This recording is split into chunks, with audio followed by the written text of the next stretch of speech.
Masyarakat kita banyak yang belum tahu bagaimana memilih teh terbaik dan sehat.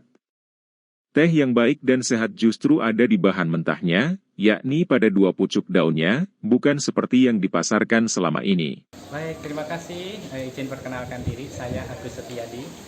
Kebetulan sebagai owner dari perusahaan Natural Almiti. Jadi, saya ingin sharing kaitannya dengan budaya minum teh kita. Masyarakat kita, Indonesia, seharusnya bersyukur mempunyai kebun teh yang luar biasa. Cuman sayangnya yang dinikmati adalah teh yang sisa-sisa.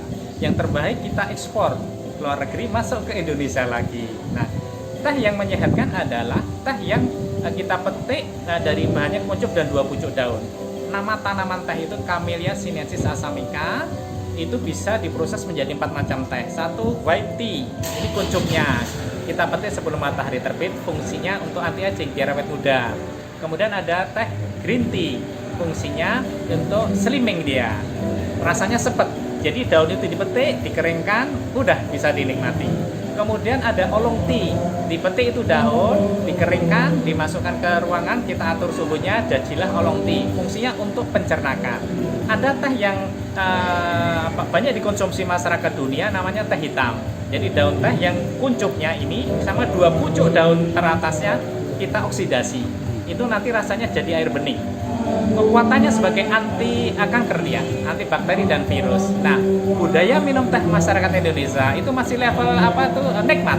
Misalnya siang hari makan mie ayam bakso, minumnya pasti kalau udara panas es teh manis.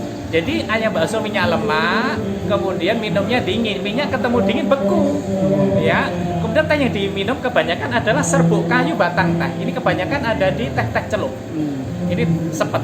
Jadi kalau orang mah takutnya minumin dokter, jangan minum teh, takutnya mahnya gitu dan sebagainya. Nah, kenapa orang Eropa, Amerika dan sebagainya itu suka minum teh hitam? Dia banyak melakukan riset karena fungsi utamanya sebagai anti kanker dia.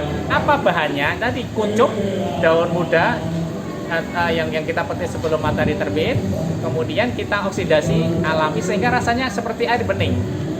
Fungsi utamanya anti aging, anti bakteri, anti virus, kemudian anti kanker. Nah, seperti ini natural alamiti ini. Natural alamiti ini teh hitam. Dia sangat bermanfaat untuk kesehatan alami. Jadi minumnya selagi hangat tanpa gula. Jadi untuk menjaga kebugaran sebaiknya kita biasakan minum 3-4 gelas sehari. Tapi kalau kita ada keluh kesah gulanya nggak turun-turun, tensinya nggak turun-turun, asam uratnya nggak turun-turun, kolesterolnya nggak turun-turun, minumnya 4 gelas di atas setiap hari.